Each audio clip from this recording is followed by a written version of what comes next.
Hello students, welcome to B pharmacy. तो चलिए start करते हैं हमारा न्यू चैप्टर डायज़ोटाइजेशन टाइट्रेशन। इसमें हम लोग पूरा चैप्टर इस वीडियो में वन कंप्लीट वीडियो रहेगा, इस चैप्टर का कंप्लीट हो जाएगा और साथ ही साथ हमारा यूनिट भी ख़त्म हो जाएगा। यूनिट नंबर 3 भी कंप्लीट हो जाएगा। बात करते हैं चैप्टर नंबर 4 है, लेक्चर नंबर 1 है और यही लेक्चर में डायज़ोटाइजेशन टाइट्रेशन ये जो चैप्टर है ये कंप्लीट हो जाएगा। ठीक है, इसी के साथ यूनिट 3 कंप्लीट। बात करते हैं, हमारा फार्मास्यूटिकल एनालिसिस चल रहा था बी फार्मेसी फर्स्ट सेमेस्टर। यहाँ आपको फ्री लेक्चर्स मिलेंगे और बाकी चलिए स्टार्ट करते हैं। सिलेबस का देख लेते हैं। सिलेबस क्या है, बेसिक प्रिंसिपल देखेंगे, मेथड्स देखेंगे और एप्लीकेशंस देखेंगे। तो पहले तो देख लेते हैं बेसिक प्रिंसिपल्स क्या क्या है। तो प्रिंसिपल देख लेते हैं पहले, तो कुछ का ये डिटेल्स देख लेते हैं कि डायज़ोटाइजेशन टाइट्रेशन होता क्या है।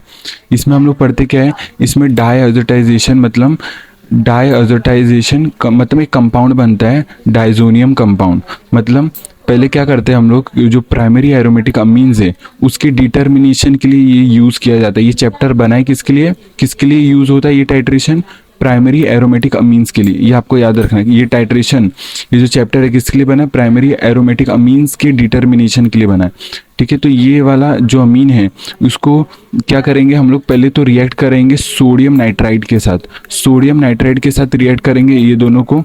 जैसे रिएक्ट हो जाएगा एक सॉल्ट बनेगा जिसको डाइजोनियम सॉल्ट बोलते हैं।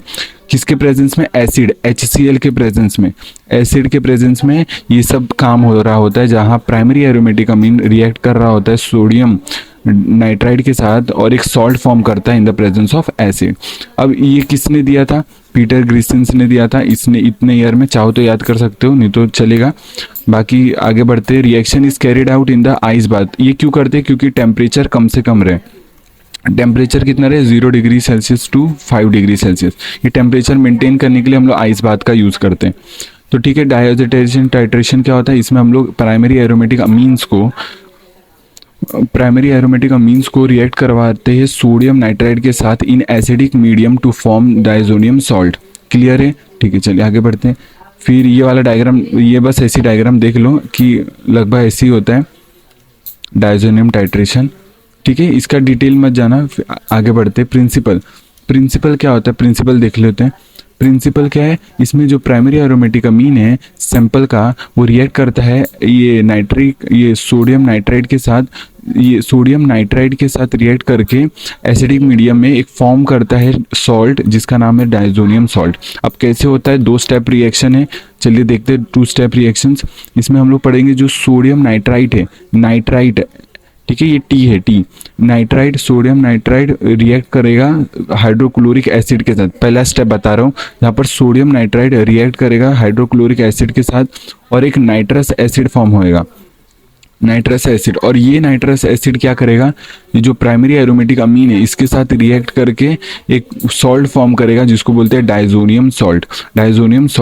ठीक है, Na2Cl ये वाला सॉल्ट कहलाता है यहाँ से।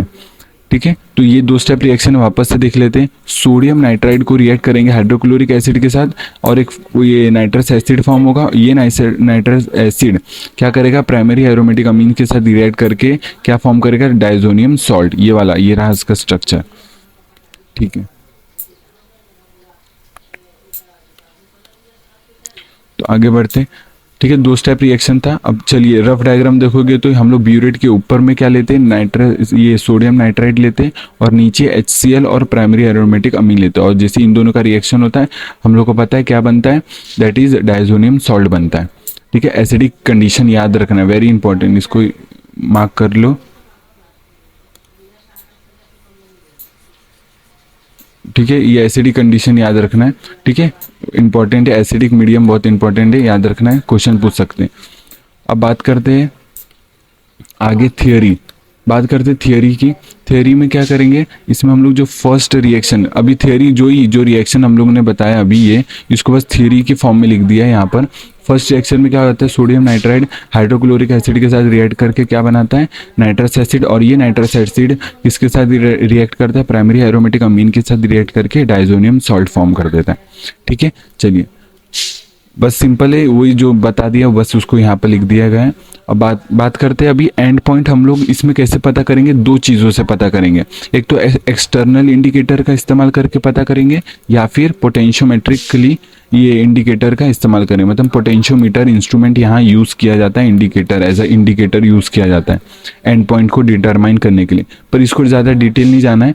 एक्सटर्नल इंडिकेटर में क्या करना है, इसमें जो फिल्टर पेपर है, पहले तो एक्सटर्नल इंडिकेटर क्या है, जैसे स्टार्च आयोडाइड पेपर, यहाँ पर क्या यूज़ होता है, स्टार्च आयोडाइड पेपर। अब स्टार्च आयोडाइड पेपर में स्टार्च हम लोग क्या करते हैं, जो फिल्टर पेपर है उसको स्टार्च म्यूसिलेज के अंदर ये डिप करते हैं और जो पोटेशियम आयोडाइड का सॉल्यूशन है उसके अंदर डिप करते हैं और सुखाने को डाल देते हैं, और जैसे ही वो पेपर फॉर्म होता है उसको बोलते हैं स्टार्च आयोडाइड पेपर। अब होता क्या है कि जो भी हमारा एंड ऑफ दी मतलब जो भी टाइट्रेशन के बाद जो सॉल्यूशन बना उसको हम लोग क्या करते हैं, एक ग्लास रॉड लेते हैं, उसको डिप करते हैं उस सॉल्यूशन के अंदर, फिर वो ग्लास रॉड इस पेपर पे टच करते हैं, सोडियम आयोडाइड पेपर ये स्टार्च आयोडाइड पेपर पे टच करते हैं, और ये स्टार्च आयोडाइड पेपर का कलर अगर ब्लू हो गया तो वो हमारा एंड पॉइंट कहलाता है और वहीं टाइट्रेशन को एंड कर देते हैं। ठीक है, तो पोटेंशियोमेट्रिक इंडिकेटर, इसमें तो बस पोटेंशियोमीटर इंस्ट्रूमेंट यूज़ किया जाता है एंड पॉइंट के लिए। ये एक इलेक्ट्रोमेट्रिक ये मेथड है, ठीक है, जिसमें इलेक्ट्रिसिटी ये सब का इस्तेमाल किया जाता है। ठीक है, तो एक्सटर्नल इंडिकेटर, पोटेंशियोमेट्रिकली इंडिकेटर, ये दो मेथड के द्वारा हम लोग एंड पॉइंट पता कर सकते हैं। अब बात करते हैं आगे, प्रोसीजर देख लेते हैं या मेथोडोलॉजी बोल सकते हो। इसमें हम लोग क्या करते हैं, 0.1 मोलर सोडियम नाइट्राइट सॉल्यूशन पहले बनाते हैं। हम लोग क्या बनाएंगे, जो भी सोडियम नाइट्राइड है उसका 0.1 मोलर सॉल्यूशन बनेगा। वो कैसे बनाएंगे, वो बनाएंगे जब हम लोग 7.5 ग्राम सोडियम नाइट्राइड को लेंगे, किसके अंदर, डिस्टिल वाटर के अंदर घोल के उसको 1 लीटर पूरा बना देंगे। तो 7.5 ग्राम ऑफ सोडियम नाइट्राइड को लेकर वाटर में डाल के उसको 1 लीटर तक बना देंगे और हमारा 0.1 मोलर सोडियम नाइट्राइड बन जाएगा। अब बात करते हैं स्टैंडर्डाइजेशन और कैसे अभी रिएक्शन टाइट्रेशन कैसे करेंगे, चलिए देखते हैं। टेक 0.5 ग्राम लेंगे सल्फानिल अमाइड का। सल्फानिल अमाइड यहाँ क्या काम करेगा, एज अ प्राइमरी एरोमेटिक अमीन की तरह काम करेगा। प्राइमरी एरोमेटिक अमीन की तरह काम करेगा सल्फानिल अमाइड, ठीक है, ये कंपाउंड। अब इसको क्या करेंगे, इसका 0.5 ग्राम लेंगे और बीकर में दे देंगे, बीकर में ट्रांसफ़र कर देंगे। फिर 20 ml लेंगे HCl का। क्यों हम लोग ने पढ़ा है, क्योंकि हम लोग को क्या क्या चाहिए, एक प्राइमरी एरोमेटिक अमीन चाहिए, एक HCl चाहिए और क्या चाहिए, एक सोडियम नाइट्राइड चाहिए। ये 3 चीज़ चाहिए। तो इसका कितना चाहिए, 0.5 चाहिए, और HCl का 20 ml, और डिस्टिल वाटर इसमें थोड़ा ऐड कर देंगे 50 ml, ठीक है। और फिर कूल करेंगे, टेम्परेचर यहाँ पर कम होना चाहिए, इसलिए तो यहाँ पर आइस का यूज़ किया जाता है। और किसके साथ रिएक्ट करा देंगे या टाइट्रेट करा देंगे, सोडियम नाइट्राइड के साथ। जैसे ही रिएक्शन हुआ हम लोग क्या करते हैं, जैसे स्टार्च आयोडाइड पेपर हम लोग ने बनाया था उसको यूज़ करेंगे एंड पॉइंट को डिटरमाइन करने के लिए। इसमें क्या करेंगे, ग्लास रॉड को डिप किया करेंगे सॉल्यूशन के अंदर और फिर वो टच कर देंगे स्टार्च आयोडाइड पेपर के साथ टच करके। जैसे ये पेपर का कलर अगर ब्लू हो गया तो हमारा वो एंड पॉइंट कहलाएगा। अगर इसमें कैलकुलेशन ध्यान रख लो, सोडियम नाइट्राइड हम लोग ऊपर लेते हैं ना ब्यूरेट के अंदर, उसका 1 ml अगर यूज हुआ, इसका मतलब 0.01722 ग्राम ऑफ सल्फानिल अमाइड का मतलब बना। तो इससे हम लोग को इसका वेट पता चल जाता है कि अगर इसका ml हम लोग को पता ही रहेगा कितना ml यूज हुआ है, तो इससे हम लोग सल्फानिल अमाइड का वेट भी पता कर सकते हैं। तो सल्फानिल अमाइड क्या है, हमारा प्राइमरी एरोमेटिक अमीन, उसका वेट भी पता चल गया, तो मतलब हम लोग उसको कैलकुलेट भी कर सकते हैं।